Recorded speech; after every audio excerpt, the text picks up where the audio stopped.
What is up? Kevin Hale here, doing another round of shots on this Sunday night, October 29th, 2023. Hope everyone is doing well. Had a good weekend, and the week is coming up. It's Halloween. What is it? Tuesday? It's a kids day for me, but I still think it should be a national holiday. Halloween's got a lot of good creativity with people and all the horror flicks and the costumes and the parties. There was a party past Saturday night at Kroger Field. And we'll talk about how that party turned out. We are streaming live on our X and YouTube channels tonight. We'll recap that Kentucky-Tennessee game. Look ahead to Mississippi State next weekend. Some takeaways from college football weekend 9. Kentucky men's basketball got the exhibition part of their season started Friday night. I know Doc had an article out on that, a post article out. Final shots and more.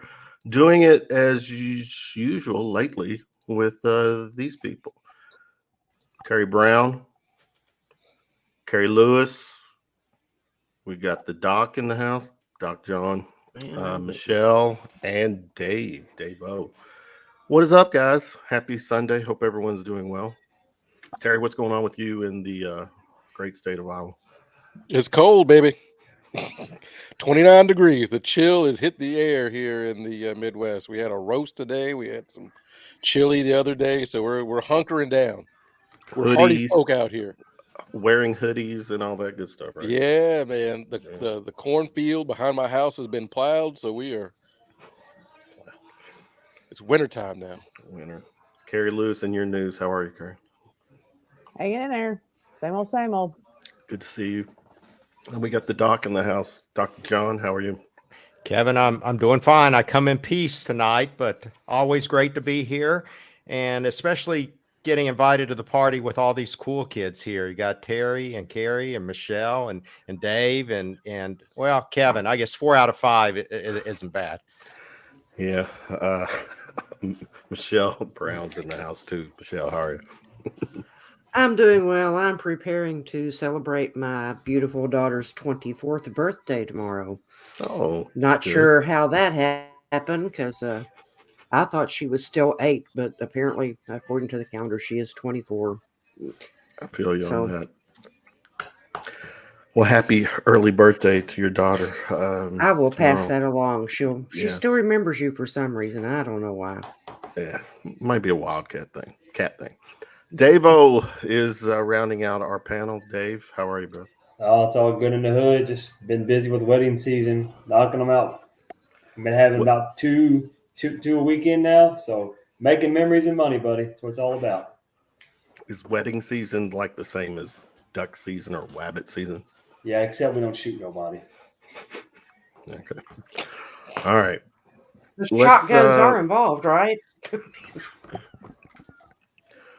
We had Tennessee, the school state that borders us, come in last night to Kroger Field. A game that Vegas had closed the odds at 3.5 at game time. I want to say, was it Tennessee by AP last week was 21. High level summary. I'll start with Terry. What you got for me? High level last night, bro. We've got to be able to play both sides of the ball at the same time. You know, to quote Smokey from the 1995 film Friday, we never got two things that go together. The offense looked great, the defense didn't. You know, and then the special teams, like, you know, ham, no burger, like, you know, it's just one of those things that as good as we'll talk about Levis, as good as Leary looked, you know, the defense couldn't get off the field. So, you know, tale of two teams. That's a great way to put it. Carrie, go with you. What was your summary from last night? So I think I have my fan talking points down here, right? Right. This team has been disappointing Fans shouldn't be satisfied just going to a bowl. Same old Kentucky football. Fire Stoops. Who cares? 'Cause basketball. You're quoting the consensus, or is those your quotes? Oh no, that's a standard fan trope, right? I mean, that's what I'm supposed to say, right? Okay. That's the after every loss and you know this kind of game. That's the standard trope. There's a lot of people in BBN echoing those words last night and into today, and we'll dig into that too. Doc, high level summary from you. It was extremely disappointing. I always come at things from a historical perspective. When you're old, that's what you tend to do. You have a bunch of experience under your belt. And when you lose to Tennessee 36 out of 39 years during the times that you've been alive, it makes it tough, especially when you chalk one more onto the board. Yeah, no sense of complementary football this season. The offense gave me some symbol of hope moving forward. It was good to see the good Devin Leary finally, the one that we were promised, but defense, man, just couldn't make tackles. Difficult evening, very hard to take. Michelle, your take, high level take. I hate Tennessee. I mean, they low down, they dirty, they some snitches. Okay, got that out of the way. Carrie, you did forget. We pay Coach Stoops $9 million a year. There's no excuse for this. Okay. Disappointing, but I do have, like the doc said, I've got a lot more hope than I had after the Missouri loss. This was in our sights. The officials kind of gifted a field goal toward the end of the first half. We won't talk about how bad the officials are because they're just that bad. But there's no excuse for not making tackles and stopping the balls in the fourth quarter. The third quarter, the defense did okay. They needed to play at least two other quarters. Okay. That's fair. Very fair. Dava, what you got for me? High level. Yeah, I don't think it's much of a secret. I hate Tennessee with a burning passion. Whenever I vacation in Florida, I go around Tennessee. I won't even drive to the damn state. For real? For real. No, I'm just kidding. But if I had my way, I would. But I mean, we're just beating a dead horse here. I mean, everybody said it. I mean, the offense was, really good this time. Devin Leary finally showed what Devin Leary probably should have been showing for a while. We all know that now, right? The defense is just it's been subpar the last few games and starting to get a little worrisome. So hopefully we'll see if Brad White can get it together. Let's stay with that Brad White theme narrative, Terry, because he took his shots last night and into today. But you know what I saw last night? I don't know if I can. I don't know how much can you put on Brad White's shoulders when it looked like the guys were in position to make plays. They just didn't tackle. I mean, our players didn't respond. The thing is, we know what Tennessee is going to do. Yeah. The hurry up offense. Like, we know that it's coming at this point. And so for me, it was, the first quarter really looked like we were confused by what they were doing. Right. And that to me was a concern that it took a long time. I think Michelle said, the third quarter was pretty good defensively, but that's 30 minutes into the game, and we knew what Tennessee was going to do, when they hit the field. So that is my real big disappointment. Is this shouldn't have caught us as off guard as it appeared to be. Is that catching us off guard? Is that Brad White then? How much of that is Brad White? I think that's coaching. Yeah. Okay. I mean, that's just my mindset. One thing that Anthony White said to me forever ago on Cats Talk forever ago was how you prepare. Saturday is not as deep as how you do during the week.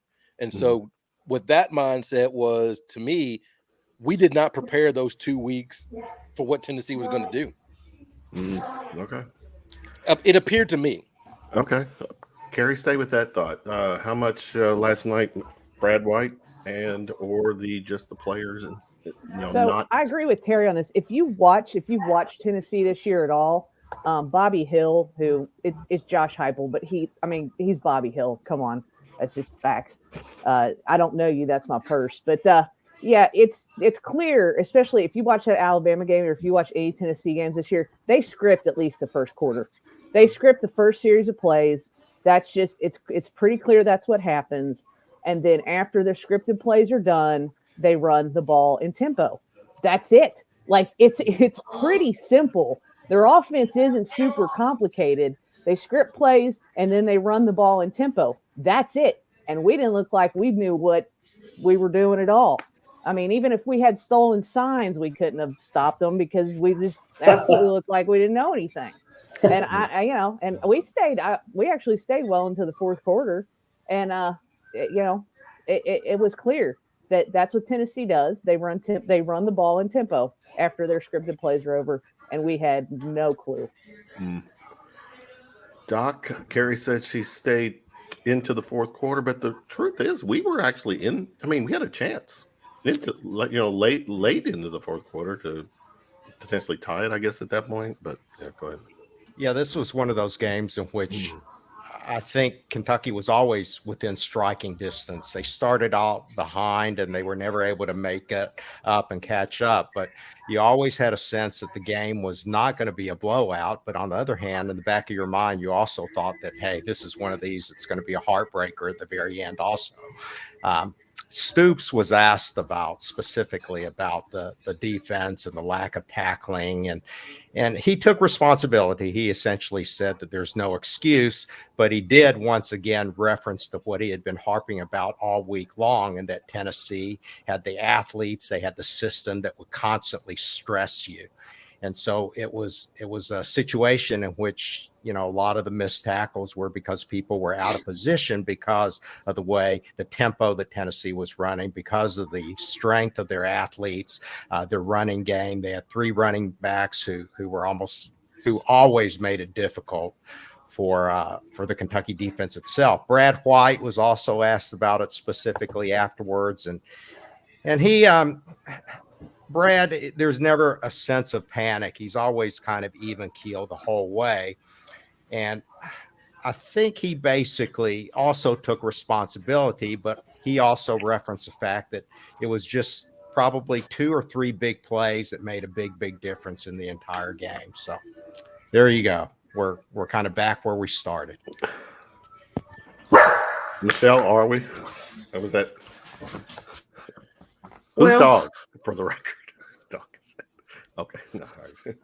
No, personally, I mean, I've got the solution to this because, we had the infamous players only meeting after the Missouri game, and that seemed to fix the offense. So I'm recommending a coaches only meeting this week. Maybe that will fix the defense. I don't know. It's interesting to me that Van House posted this earlier, that when we were suffering with all the offensive struggles, everybody was, Larry's crap. We never should have gotten him. Get another quarterback. The receivers are crap. We weren't calling out Cohen. Right. Yeah. And the defense lays an egg, and it's automatically Brad White needs to get out of here. Okay. And yes, there is some coaching involved, probably a 60-40 thing. The players have to give an effort. And there were a few plays that, to my unprofessional eye, looked like players were not giving it their full effort at times, that maybe if they had just kicked it into another gear, maybe they would have made that play. If they had concentrated on fundamentals like finishing a tackle, maybe they make a stop. The coaches can give you a game plan, and they're responsible for that. But in the end, you've got to execute the things that you've been training all of your athletic years to do. Great points. Great. Davo, finish up on the defensive thought. Well, I was able to watch most of it. And a lot of what I saw was super aggravating was the defensive line rushing past them. There was many times where we had the opportunity to sack him, and he just somehow lost containment. and got away. I felt like the edge didn't do a super good job of chasing him down. And I felt like whenever the interior line got to him, they ran past him instead of keeping him in that pocket. And so to me, that had to probably be the most thing that was the most aggravating that I saw as far as the defensive goes. So, Terry, switching back to you, let's talk some positives. This was a weekend where Larry had it, man. I mean, he was money. Yeah.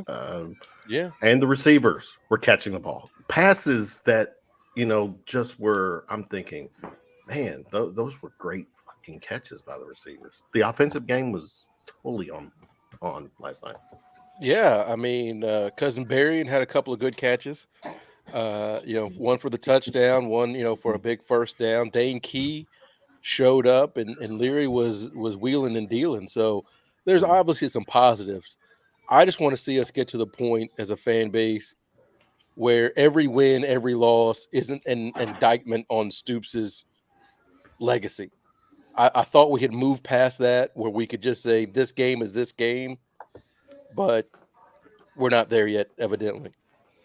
Some of that still residual from do we think that people miss tackles because of 30 straight losses, 35 straight losses, or whatever it was from 84 to 2011? Yeah. Do we really think that has an impact on what those kids are doing out there today, whose grandparents were probably here in 84? That's the thing. I just want to get us to a point where it's like, this game was disappointing. It sucked. There were some positives that hopefully we can build on toward next week. But where does Stoops, where does he rank? We don't need to do that. I don't think that's productive at all. There'll always be talking points though, as far as shows like this go.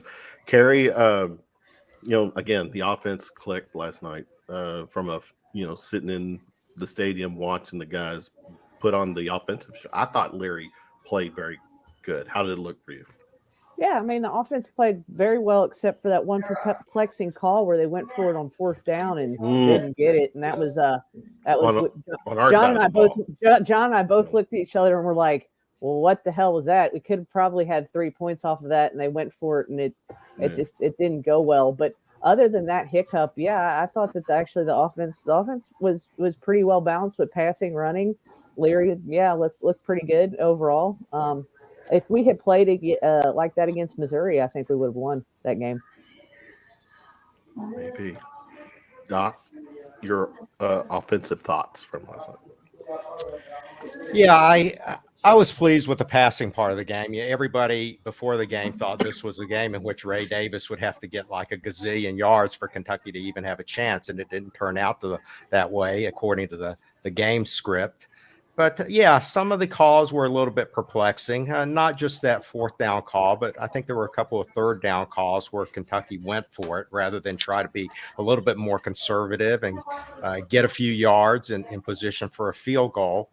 In a game that was that close, 3 points could have made a big difference. So, it's you can nitpick afterwards, and hindsight's always 20/20. But overall, I was very pleased with the offense, and the season's not over by any means. I mean, when you get out there and you talk to people, it's like I've had it. This is it. Forget about it. But there's still a long way to go, and I'm probably reserving my judgment for Stoops until the very end, because there's a big difference between finishing 8-4 versus 5-7. Yeah, definitely. Michelle, just offensive thoughts from last night. We saw the tight ends return again. That was Dingle, great game. That was outstanding. A little concerning that we couldn't get Davis going in a few situations, but again, the receivers were catching things, and I think you put this kind of performance up against Mississippi State and South Carolina, and you get both of those games, because Right. South Carolina is clearly not the juggernaut we were led to believe in the preseason, which again is why you shouldn't have all these stupid rankings before the first ball is snapped. That's just my Fair. making the giving the fans and all the networks an opportunity to play that card. What we got, Davo? Just wrap us up offensively. Yeah, I mean, I think Stoops and Cohen said exactly what they wanted to do. They wanted to really get the passing game going, in which they did. So kudos to them for doing that. But just like everybody else, I'm just a little perplexed on why Ray Davis only had 16 carries. Just trying to figure out what exactly was going on there. I'm sure maybe we'll get some answers on Monday to why that happened. And yeah, like John said, the most weird call, I guess, to me was that call on third down and pretty long. Instead of running the ball to try to get closer for our field goal kicker, they decided to throw a pass, and that was probably pretty crucial. So all in all, pleased with the offensive game, but now we're wondering, what happened to the running game as well. So it's a let's go to Terry.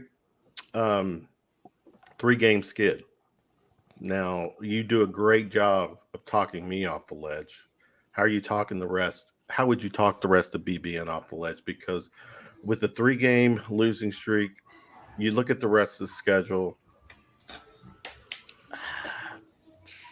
7-5 is a very realistic, Well, yeah, there's a lot of 7-5, 8-4. There's a lot of things. I mean, there's a lot of things out there, right? It's like John was saying, throwing in the towel at this point is dumb. And we do this as humans. The most recent thing is the thing that's going to happen forever. You go 5-0 and you think, oh, we can go 11-0. You lose a couple of games. We're never, ever going to win again. And that's not what happens, right? There's winnable games out there against South Carolina and Mississippi State. And if you can get enough things righted or corrected, you can ruin Louisville's season. And to me, that's a win. That you can step back and say that's a pretty successful season. So packing it in at this point, no, there's just too much. There's just too much out there. There's still, 4 games left, a third of the season left, Carrie. And, when you got, when you are facing a 3, what's the Mississippi State games at Mississippi State, correct? Mm-hmm. Again, definitely winnable, 2 winnable games. Not to be a party pooper, I don't see that. I don't see us doing anything against Bama. And for a lot of Kentucky fans, based on if we end our regular season with the loss to Louisville, and they finish out the season the way they're playing right now, if it's ugly now, it's going to be brutally ugly for a lot of BBN. Yeah, who cares? Because basketball, right? Get to 'Cause stepping. Leave us football fans alone. Get to step into basketball. Bye bye. Do you feeling? What are you feeling though? Moving. 3-game losing streak, 4 games left. Do you feeling like the season can be saved? Yeah, I mean, it absolutely can be saved. Why can't it be salvaged? I mean, there's no reason that it can't be salvaged.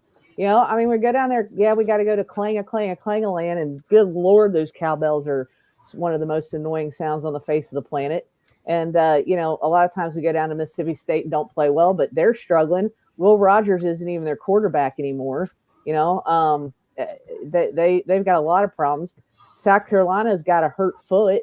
I guess stepped on a George Foreman grill and hurt his foot down there, and so they're awful. Spencer Rattler's terrible.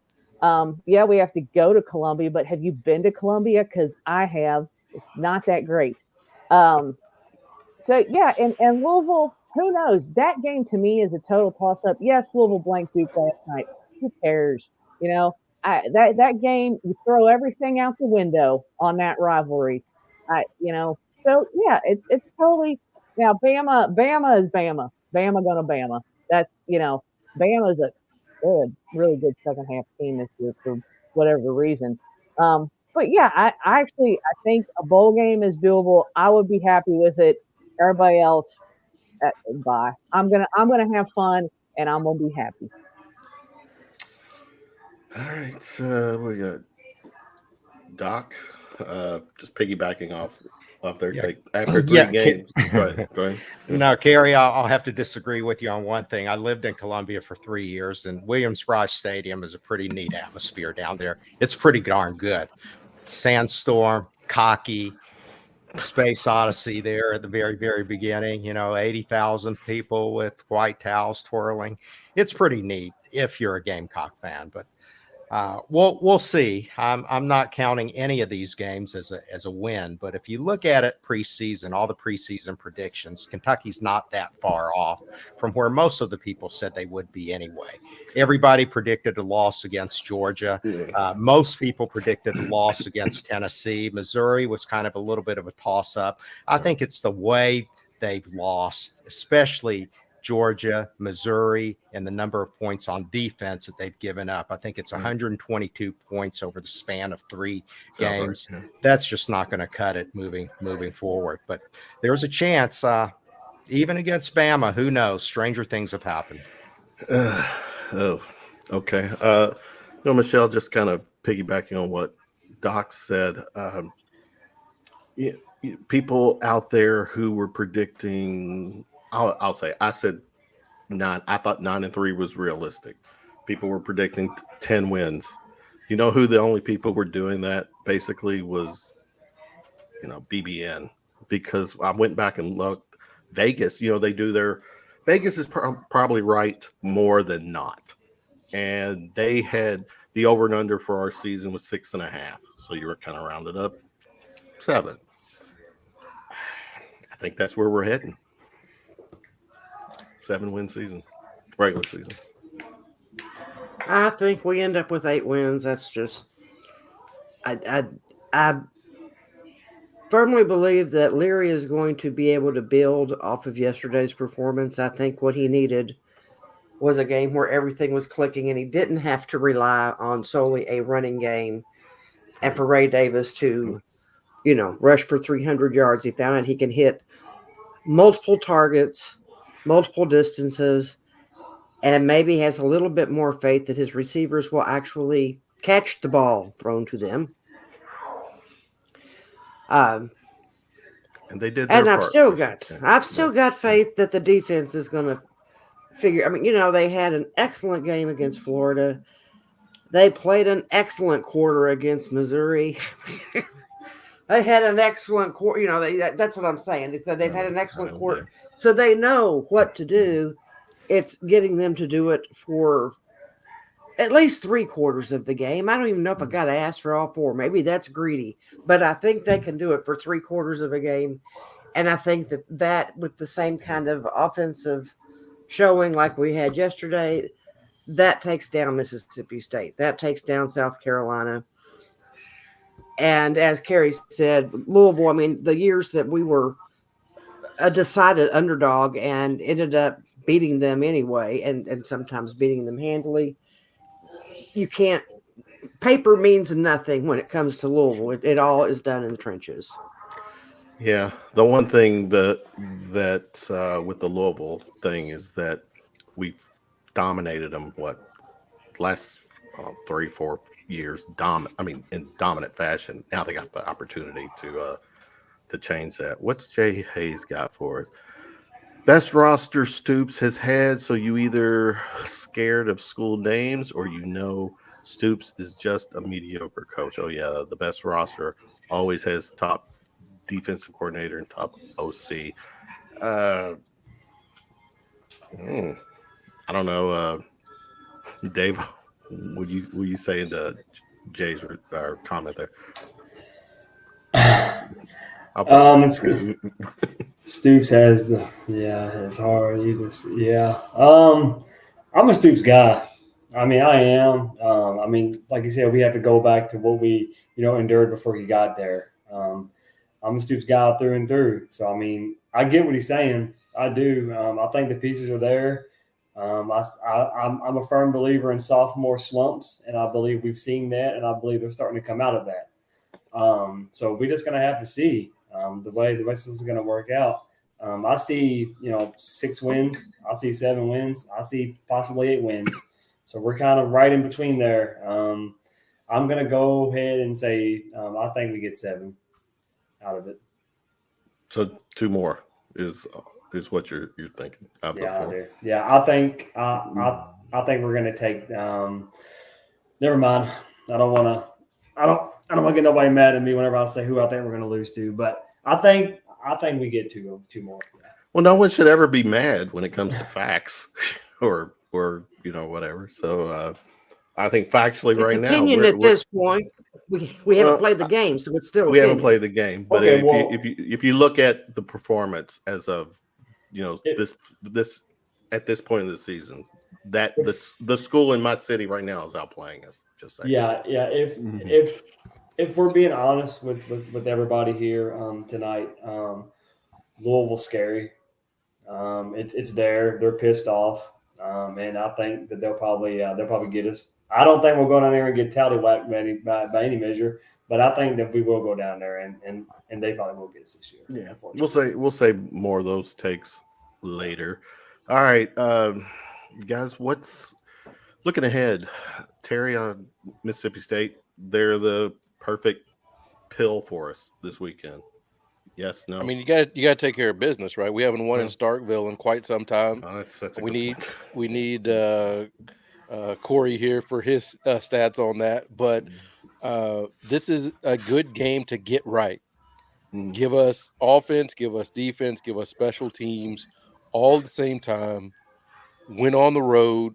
I still don't think Stoops has won on the road in the SEC West, if I'm not mistaken. That's the one thing that's lingering. Right. Yeah. So you take care of that and you move forward and you try to get to, 8 wins. Carrie, Mississippi State problem. We tend to go down there and not play great, but like I said, they've got a lot of issues. Cowbells is one of them. But they got a lot of problems. They beat Arkansas 7-3. That game was awful. It ended 7-3. I believe they won 7-3. They scored 7 They points. pulled an Iowa on us. They scored 7 points. Hey, you leave Brian Ferentz out of this. He had a bye. He had a bye this past week, so he didn't get any points. But man, that's a whole thing here. The bottom line is the whole thing. I love it, man. I love it. The bottom line is Mississippi State. It was very shocking when Mike Leach passed away, right? So Will Rogers, I think, felt a loyalty to Leach, and he stayed. The kid probably should have jumped ship, because he's not starting, he's not playing, he's not doing anything right now. Good point. They hire the defensive coordinator. They give him, they're just like, you're the guy. That's it. No interim. You're it, right? Because again, it's a shock to the system. He's completely changed the way they play. The players that they have were Leach's players. They're not playing a Leach system now. They're playing this guy's system, which just isn't working for him, scoring points, right? So we got a real good shot to get down there and win. Definitely. Doc, what say you? I'll agree with you 100%, Carrie, on this one, especially about Starkville. Starkville, no good. I've been down there probably 2 out of the last 3 times Kentucky is gone. And I think the numbers are, they haven't won down there since 2008, and Stoops has never won down there. So until he wins down there, I guess we have to be a little bit skeptical about whether Kentucky can pull it off or not. I can't see any reason why they can't. There really shouldn't be any excuse why they can't win this game. Cowbells and all. Michelle, Mississippi State. Well, I've already mentioned them several times. I think we win this game. I hate cowbells. The end. I like turtles, right? Davo, Mississippi State. Yeah, like everybody else said, I don't know what it is about going down there. It's a house of horrors for Kentucky football. But I agree with Carrie and John. I mean, I think this is the year that we do go down there and get them. They're not very great this year. Their quarterback play is nowhere near what it's been, and obviously they're still getting used to a new system. So I do think we go down there. I do think it's going to be close, but I do think we get them. In case y'all want to know what the Music Bowl should be renamed, Jay's got it for you. Fans shouldn't be satisfied just going to a bowl. This team has been disappointing. Same old Kentucky football. Fire Stoops. It's a He sound makes bite. $9 million a year. And he makes $9 million. The thing is, you have to find out what makes you happy as a fan. What do you reasonably expect from your program, right? Like, is it championship or bust, or is it beating your rivals? Is it going to a bowl game? Is that satisfactory, right? And Let's stay with this take. Keep going. Prior to the BCS and whatever we're doing now with the playoff, you beat your rivals, you have a good season, you go to a decent bowl game. That was what it was all about. But now it's changed, right? Everybody wants to get to 10 wins. And as I've pointed out multiple times, the amount of teams that are 10-win teams, very 5 minimal. over the last 50 years, 5 programs of 135. So does that mean everybody else is sucking? Again, who's not on that list? USC, not averaging 10 wins. Bama, not averaging 10 wins over that stretch. Michigan, Notre Dame. But as Kentucky fans, if we don't get to 10 wins, firing. It's always firing. What have you done for me lately kind of thing with a lot of people. But is that the way to live life? Like my concern for folks is if you live your life how you watch sports, how do you make it? No, that's a great point too. Like, last time I lost sleep over a Kentucky loss is when late. But I mean, this mindset of we've got to reach this. Do you live that in your daily life? Mm-hmm. I've talked to you before, Kevin Hale. It's like when we can see progress, your kid comes to you, your 2-year-old, whatever. I know ABC. Do you go yay, or do you be like, there's 23 more letters, dumbass?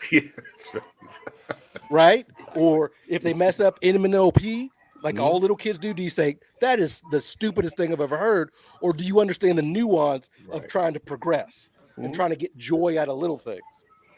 That's a great point. You become championship or bust, you miss a whole lot of life. If that's how you live life. Even as a sports fan, if you say championships or bust, right? Mm-hmm. If that's your mindset, even if you're the Yankees and you've won 27, that's still like 90 years you didn't win. Are you unhappy? All right, here's a question for you, Terry. And then Carrie Lewis gets to segue into this to the same question. What is your realistic expectation as a fan with Kentucky football right now? You get me to 7-8 wins in a bowl game. You beat Louisville on a consistent basis. Look, I'm here in Iowa now, right? Why has Kirk Ferentz been here for 25 years? Because he beats Iowa State 80% of the time. Mm-hmm. The trophy that Carrie loves, Minnesota, he wins 70% of the time, right? You beat your rivals. Things break white. This is something that surprised me. Against Michigan head-to-head the last 10 times, Iowa leads 6-4. Right? Every now and then, the year I met my wife, Iowa beat Ohio State 55-17. Mm-hmm. That to me, if Kentucky can do that, beat Louisville consistently, beat Florida, beat Tennessee 80 to 60% of the time, 60 to 80%. That's gravy. That to me would be gravy. I think it's realistic. I do think that's realistic for this program. Carrie, same to you. What's realistic? I'm in the boat with Terry. There's 7-8 wins. A bowl game, beat Louisville. Hey, I'm good. I'm happy, but I'm stupid. So I'm a stupid fan, right? I'm dumb. I'm an idiot. I'm an idiot fan. I'm with you too. That's an idiot expectation. So that's accepted mediocrity, right? I'm gonna keep shelling out that money for season tickets like a moron to get that. Like I have been since 1998. So there you go. Well, here's I'm gonna. I don't know if I'm the voice. I'll try to be the voice for those people. But, Jay Hayes mentioned it. Arguably the best complete roster Stoops has had during his run at Kentucky this year. I think a lot of people say that. Great OC, great DC, just a solid staff right now. And, halfway into the season, you go undefeated, and then you hit the the SEC basically, and shit changes. I'll Well, say this. It happens. Could be worse. We could be Clemson. Clemson. That how many championships have they won in the last 5 years? Right, the last 10 years. They're 4-4 right now. They lost to NC State yesterday, who is terrible at football. Dabo sucks. Dabo run off VJ to Oregon State in favor of Klubnik, Cade Klubnik, who you can't even pronounce the kid's name. Bless him, he got really hurt yesterday, so I'm not going to give him too much grief. But he's not a very good quarterback. Clemson 4-4. They're probably not going to go to a bowl game this year. Okay, I just want you all to know what you're saying too when you say give me 7-8 wins. So there's going to be games on the schedule where you're conceding these are losses. We're not, because here's my take. No. Can I interrupt you for a second? I need to interrupt you for a second All right, because when I come and I'm like, I want to get 7 or 8 wins. The flip to what you were getting ready to say, Kevin Hale, is, well, you are accepting mediocrity. You think we're going to lose. No. I will assure you, I am on. Listen, No. I can I was bring my not wife going to down. say mediocrity. I was going to say reality, not I can mediocrity. bring my wife down I was and going to say tell reality. you that I sat and watched the entirety of the Georgia game, Missouri game. I want Kentucky to go 11-0. But you talk about reality. My reality is that's not going to happen. Agreed. You talk about reality. My thing is 11-0, not real. 8 wins, I'm okay with. 8 wins. That's my whole point. No, I When never. I try to be didn't. positive. People are like, "Are you okay with them losing?" Absolutely not. No. I am just as upset that we didn't lose, that we lost to Tennessee, as anybody else, as any other Kentucky fan. I'm with you. I live and breathe with every throw of the ball, every volleyball spike, everything when it comes to Kentucky sports. I'm not conceding anything, but as you talk about facts, the fact is football's not going 11-0. Basketball is not going to go 40-0. No. So if my standard of happiness with my sports team is undefeated, I'm going to be miserable. Agreed. 100% of the time. Absolutely. That's a fact. That's Absolutely. a fact. Right. So the people that like, you want them to lose? Absolutely not. I'm sorry. Let me call No, that's it. No, but I'm just tired when I try to be mediocrity positive. is not what I was People saying. push this on me like, you're okay with them losing? I am not. No. But if you're being realistic, I'm just saying, to me, realistic with the football program is second place in the East at best. As long as Kirby's there, as long as Georgia's Georgia, we're not getting a sniff of the So here's the thing, Kevin. Now you're talking, those divisions are going away. They're going away. So now we've got another problem, right? Now you've got a totally different issue because next year there ain't no more divisions. I'm staying in the moment is all I'm saying. But you're right. Next year changes a lot of things. I don't know who's kind of up next to was it Doc or I don't know. Let Doc go. Yeah, Somebody I think currently Kentucky football is certainly a victim of their most recent successes because 10 win seasons consistently is just not realistic. Not at all. When you talk about Kentucky football, there's good Kentucky football and there's good Kentucky football within the Southeastern Conference. And I guess if I were to put a standard on it, I would want Kentucky to be competitive, mostly year in and year out within the conference themselves. When you look back on history, I think there's only been one really great Kentucky football team during my lifetime, and that was the 1977 team that went 10-1, went undefeated in the conference, rolled over Georgia, rolled over LSU on the road, beat Tennessee, beat Florida. I don't think that's ever going to happen again in my lifetime. But I don't think it's too much to ask to at least have a chance.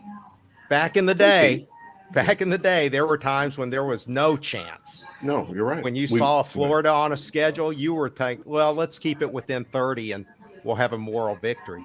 Nowadays, it's no longer like that. So I already consider that a victory. If by chance they could have a magical year in which everything comes together and the stars align and they can really compete for the top spot, I'd love to see that once every 5 or 6 years. Okay, Michelle. Realistic expectations. Go. Well, again, it's like Carrie said. If you realistically expect 8 games, then you're accepting the mediocrity thing. Like, that's crap. We all know it's crap. And the Eight other win thing season is not mediocre, for the record. The other thing that's fascinating to me is when Stoops first got here, like, man, if we could just beat Florida, if we could just end that losing streak against Florida, that's all I want. Well, now not only have we ended that losing streak, we've got a nice little winning streak going against Florida. And of course, now those same fans, well, that Florida is not the same Florida. Okay, whatever. Then when they struggled, like I said, we've hit this bump in the road. Well, it's all Stoops' fault. Is it Stoops' fault because of how he coaches? Is it Stoops' fault because of who he has on his staff? No, it's Stoops' fault because he raised our expectations by having 2 10-win seasons, damn him. And now we aren't getting that. So it's all his fault. He let us down. That's what it is. We are solving the world's problems one at a time. That was tonight. sarcasm if you missed it. Just wanted to point that out. What is Missouri? Jay asked, is Missouri competing for the East? Yeah, Yeah, they are. Yes, they are Yes, competing they are. for the East. Yeah, they are. Absolutely. They got Not only do they compete for the East, they got Georgia this weekend, and that's going to be a game without Brock Bowers. That's going to be a game. here's why they're didn't also we competing compete for the East? Haven't we finished second in the East? Or am I making that? No, we have. Have we yeah. since Stoops has been here? Yeah, my take is that the second place is, while we have divisions, will always be the ceiling for us. Is my take. But when going back to Jay in Missouri, I don't know if this is an accurate quote, Doc. You might know this, but evidently it was asked of Kirby Smart after their beat down of Florida yesterday, or it was either before or after the game. They alluded to the fact that they actually looked at Missouri video last week before they started looking at Florida, as if they were looking ahead. The point is that Missouri is going to be a big game for Georgia. Missouri is the number 2 team in the East right now, period.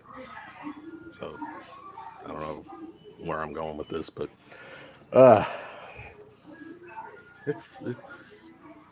there's passion. I think all of us want, we want to win 12 games every year.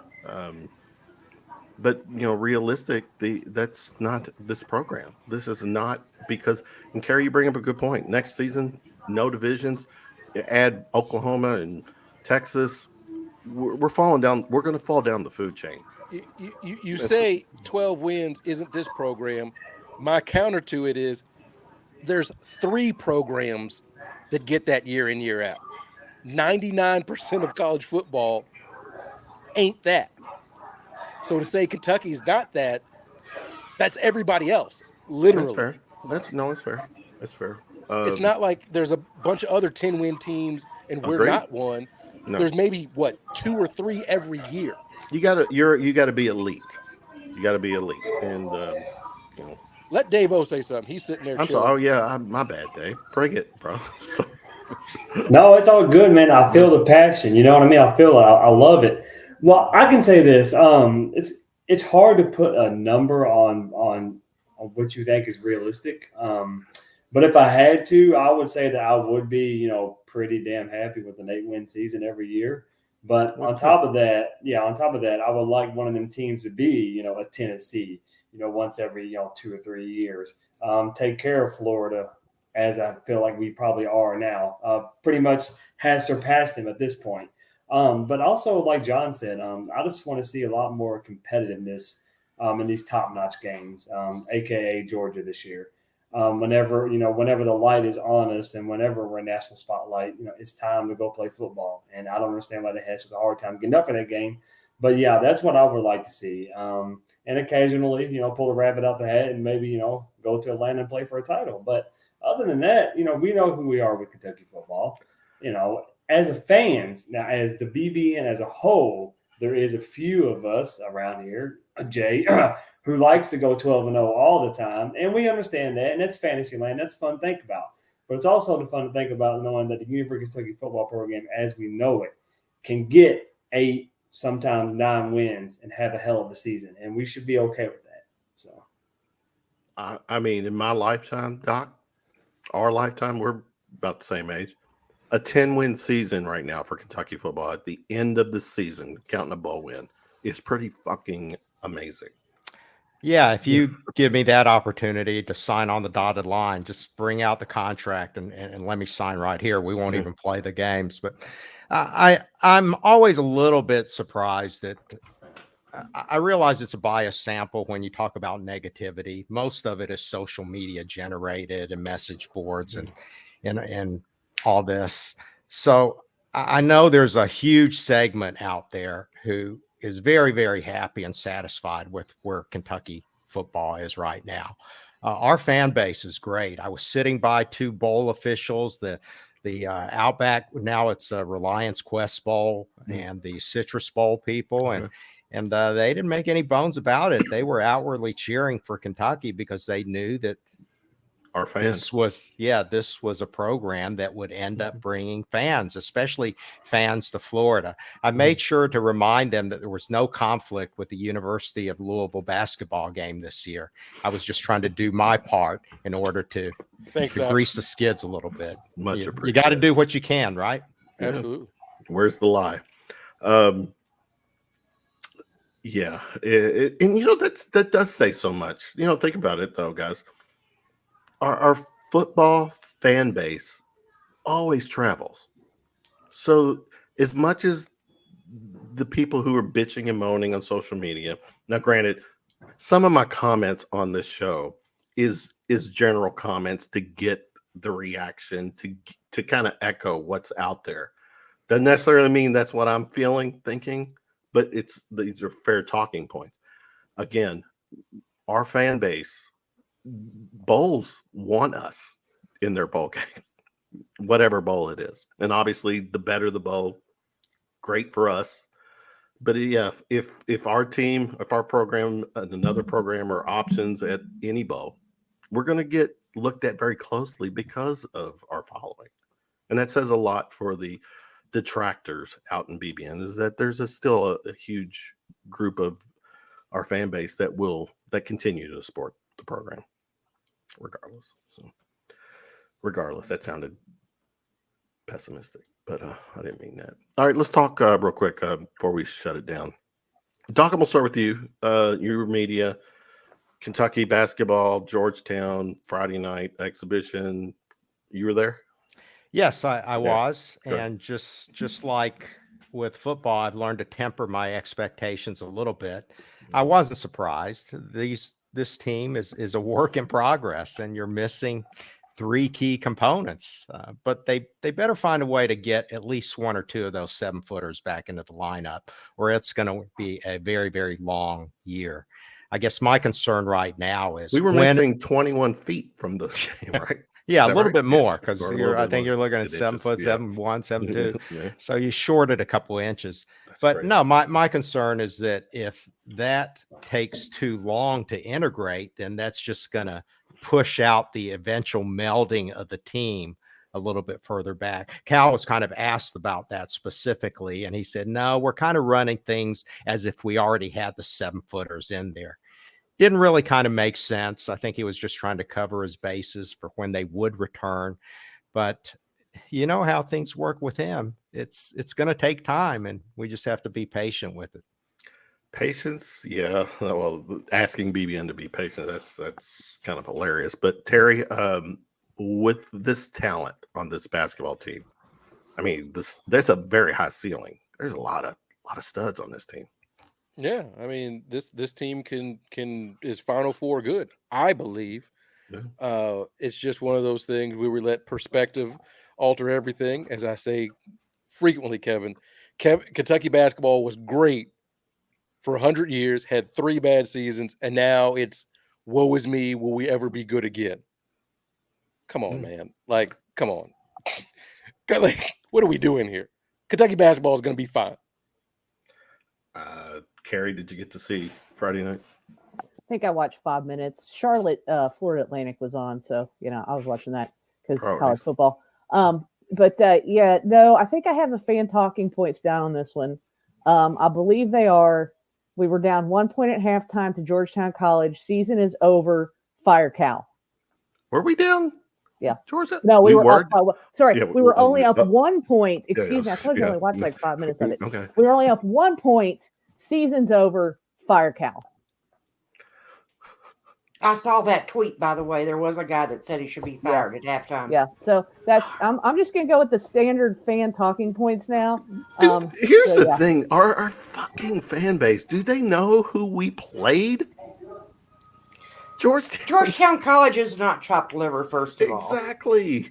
Second of all, and Jay Hayes kind of over there in the comments, he stole my thunder. I was going to point out that Rick Pitino and his St. John's team lost their exhibition game today to a D2 program. So, that savior, the people who always go, well, Pitino never would have done that. Well, Pitino just did.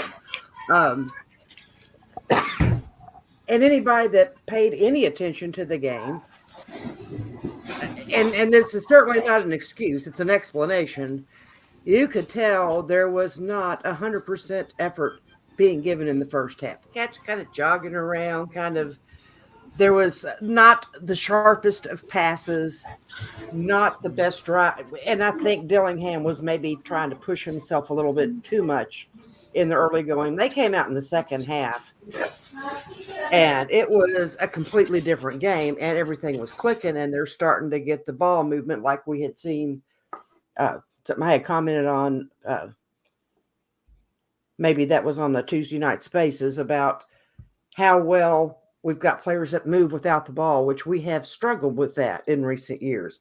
And that seems to be something we've addressed. And as soon as we learn to contest the 3-point shot without fouling the 3-point shooter, that should be corrected. I mean, I lost track after 4. Was there more than that, John? That's you could count them on 2 hands, right? Two Okay. hands. Like I said, I stopped counting after 4 because that was plenty for me. Kids will be kids. These are still kids. Jay Hayes Young said kids. Kansas won by 7. I think Illinois beat Kansas today. Yeah, Illinois beat Kansas. He's got that backwards. Sorry, Jay Hayes, you're wrong again. Dave, talk some Kentucky men's basketball. I think we just watched an exhibition game against a really good NAIA, basketball team. Very well coached, very skilled, wasn't afraid, in-state school, come in, chance to play Rupp Arena, and knock off the big dogs. I like what I saw from them. 1 point lead at halftime. Then second half, Kentucky did what Kentucky probably should have done in the first half. And they hit a little bit of adversity, and they learned what they needed to do to pull away from a team that they should have pulled away from in the first half. I think that probably the most important thing to remember was, I believe DJ and Edwards combined it for under 10 points the entire game, and we still pulled away by 30. I believe it was 30 plus. But that shows a lot right there, just in the versatility and the scoring, without the 21 feet and 6 inches that we're missing, right? So, I enjoyed seeing that. So, All right, just for the record, in case any authorities are watching tonight's show, Jay says, I was at the game in stolen seats. Kentucky was going through the motions. We talking about practice. Yeah, Actually, I get it. It's I guess glorified practice, but it's Go he ahead. was not in stolen seats. He had his own tickets.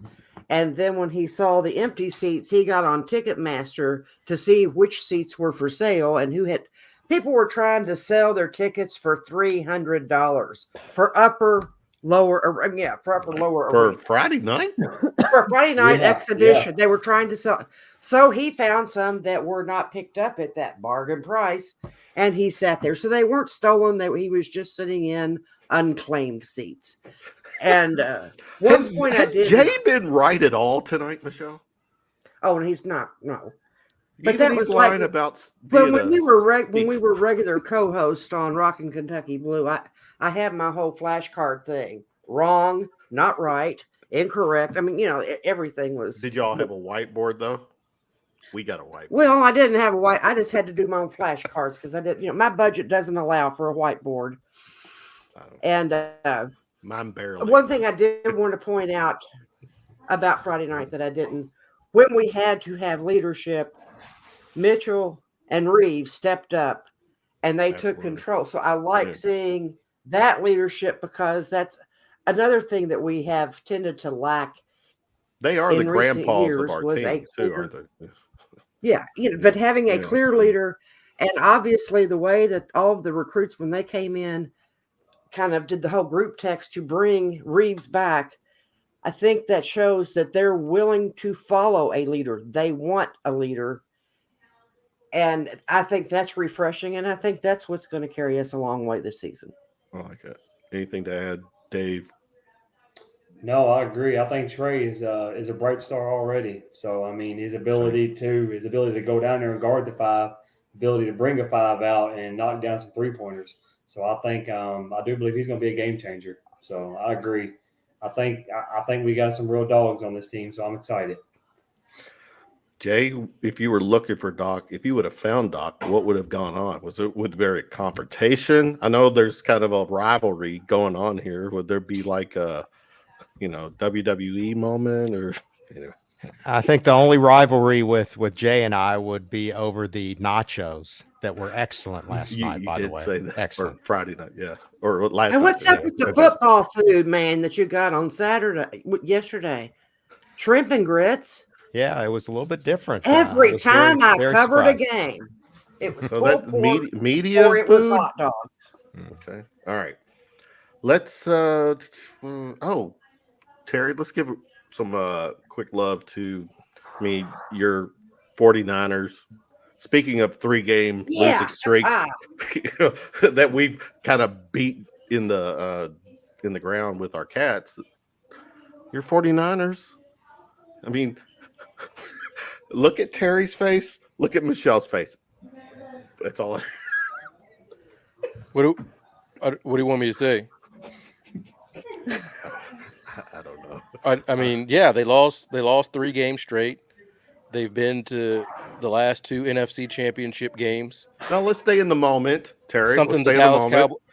I mean, if only Dallas and San Francisco could play, then we would know who was the better team. That's a good point. But if there was, it was the better team 3 weeks ago. If they played on the field, then we would know. But I don't know that they have. This team has been disappointing. Fans shouldn't be satisfied with just going to the NFC Championship. Same old 49ers football. I love how you're reading it in a robotic voice. That's what I go. Carrie is great. It's great. All right. Will Levis, some love to our former quarterback who had a fucking monster game today, Terry. Fantastic. I mean, this is what we kind of thought he would do. It was crazy that he had to endure that ridiculousness of the NFL green room for as long as he had, but here's the payoff. And he had a great game in those beautiful Oilers throwback uniforms. Yeah. Carrie, did you get to see or any I only saw highlights, but well, I saw on Twitter, but this just goes to show that most NFL fans don't pay attention to college football. That's correct. Doc, yeah, we told you so. Never sounded so sweet. We told you so. There you go. Good job, Doc. I'm a Levis guy. Michelle, Levis love. Well, absolutely. I mean, there's really not a whole lot to add there. So I'll go completely off topic and point out that Kansas beat freaking Oklahoma yesterday. That was probably one of the more entertaining football games that was on. And I'm really not all about Kansas basketball, but hey, Kansas football, you go. Yeah, actually the football blue bloods have kind of shown up. Basketball blue bloods have shown up in football, but Davo, Levis love, you got it. Yeah, for sure. That was excellent. He did a lot better than I was expecting. I was expecting a typical rookie start, about 120 yards passing, maybe a touchdown or so, but he blew it out of the water. Hey, to me, it's a clap back to the Tennessee fans. Hey, you may beat us, but guess what, assholes? You got to cheer for Kentucky quarterback now as long as he's there. So take that one. We got 2 words for you. All right, guys, let's go. Final shots. Terry Brown, give me your final shot of the night, sir. I know the debate is football versus basketball, but for the first time since 2014, the Kentucky women's soccer team has advanced to the quarterfinals of the SEC. I understand people don't give a shit. I get it. People say all cats everything, and that is a substitution for men's basketball and or football. But as you can see, not you. I props to you. I'll if there's Kentucky across the chest, yeah. I'm keeping track. Yeah. When I was there in Kentucky, I went to the games. So yeah. Shout out to the Kentucky women's soccer team. There's been a top 25 program all season and is continuing to be excellent. Won a shootout, penalty kicks against LSU, moving to the quarterfinals. Well done, ladies. Say that's another nice little nugget on Mitch Barnhart's resume. Just saying. What we got, Carrie? Final shot. James Madison University is 8-0 right now. Jack State is bowl eligible. James Madison should be competing for the Sun Belt Conference Championship, and they both should be going to bowl games because of some stupid, antiquated NCAA rule that forces them to wait because they had the audacity to move from FCS to FBS. How many years is this rule? This is JMU's is in year 2. Yeah, but it's a 4-year rule, right? Yeah, if it's the same as basketball. Whatever it is, it's ridiculous. It's absolutely JMU. If you haven't seen James Madison play, they are fun to watch. You talk about a good defense, man. Those guys fly to the ball. They got a great defense.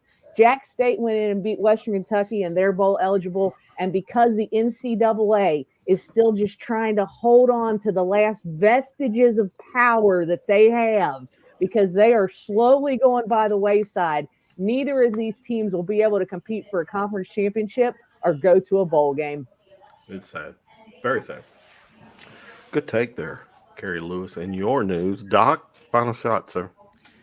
Kentucky fans should be extremely disappointed that they lost to Tennessee, but not because their football coach is making $8.5 million. It shouldn't be about the money at all. We hire football coaches in order to win football games. It doesn't matter whether they're making $10 million or $200,000. They need to win games. They need to be leaders of young men. They need to not embarrass the university. If we want to bitch and moan about salaries, we know that sports salaries are just completely overrated through the roof. If you want to be upset, just be upset at the teacher who's teaching your third grader, the first responder, the policeman out on the street who's making less than 1% of what Mark Stoops is making. Damn straight. Yeah. That's the word I mentioned, reality. Sports is the break for me, is the break from reality. How I live my day to day has nothing to do with how I deal with sports. No, it's a great take. Michelle, final shot, ma'am. Well, exiting the sports arena for the time being. Sure. Last night during the games, when the news came across my timeline about Matthew Perry, the former star from Friends, having drowned yesterday, and he's gone. And you don't have to be a fan of Friends. You don't have to like that show at all. No. But Matthew Perry said in an interview sometime back, he said that when I'm gone from this earth, he said it's probably going to be friends. And while he was grateful for having that, what he wanted his legacy to be was what he did for helping addicts and those in recovery, and his sober living house that he started, And he said, and anybody that had an addiction problem, they came to me, they asked me to help. Hey, I can do that. I can help you. I can, he said, even though I failed miserably at my own stuff, he goes, I knew what to tell them what to do. And I think that there's hope for everybody with those issues. And so rest in peace, Matthew Perry, but let's help pass his legacy along about how he wanted to make a positive difference in the world and not just be everybody's friend. Great take, Michelle. Another reality moment. Friends, make believe what Perry was doing. Yeah. Because he lived it. And so good dude. I was sad, very sad when I saw that. Dave, what you got? Final shot. Yeah, amen, Michelle. Awesome. Cujo, is this a Halloween horror movie? What's going on? Cujo. It's always the girl dog too.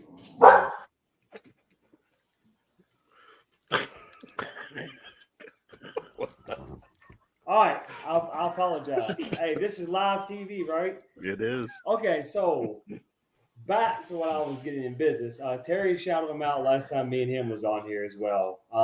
The Atherton Ravens football team. They just won their first district title in school history. They finished 9-1 for the first time since 1971. Those who don't know much about Atherton High School, located in Louisville, Kentucky, they have been a terrible football program for many years, and we are finally on the map. Shout out to Coach Nino White, excellent coach, put us on the map. We're hosting the first round of the playoffs. We win that. If we win that, we get the second round at home as well, and that's big stuff. And Atherton had a chance to go to at least the third rounds of Kentucky High School playoffs. So shout out to the Ravens Atherton football. Did you go to Atherton, Dave? I did 2002 to 2006. 2002. Okay. Well, my oldest was a little later in life. What about the field hockey team, Dave-O? Field hockey, Shout out to Atherton Ravens field hockey team too. My bad team. Yeah. My bad team. It's all good. My oldest is an Atherton alum, and I've been reminded on, but just their sports lately have been like, Hey, in my 4 years there, we won 3 games. So I'm damn proud of them. Yeah, absolutely. Great take. All right. It's been a fun round of shots tonight. Audio will drop early this coming week. It is good night. Thanks so much for doing this. Everyone in the chat, appreciate you. Jay Hayes, according to Michelle, we need you to come back with more facts because it's less wrongness. And I missed the audio sound bites between Jay and Doc. So Terry, Carrie, Doc, Michelle, Dave, thanks for hanging with me tonight, and Cujo or whoever was that. That would be Miss Finney. Miss Finney is a loud one. Got it. Appreciate everyone hanging with us tonight. We'll do it again next weekend. Mississippi State this coming or next weekend. Basketball, I guess we got exhibitions this coming week, right?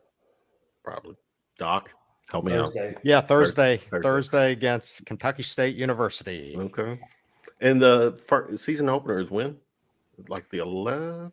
I'm not sure on that one. I'm one game ahead. Yeah, we're one game at a time. We're on to Kentucky State, right, Doc? Yeah, we're on to Kentucky State. All right, guys. Good stuff tonight. Appreciate you all. Everyone have a good night, good week. Go Cats. Peace out. Everyone take care. Go Cats. Take care. Go Roogrie.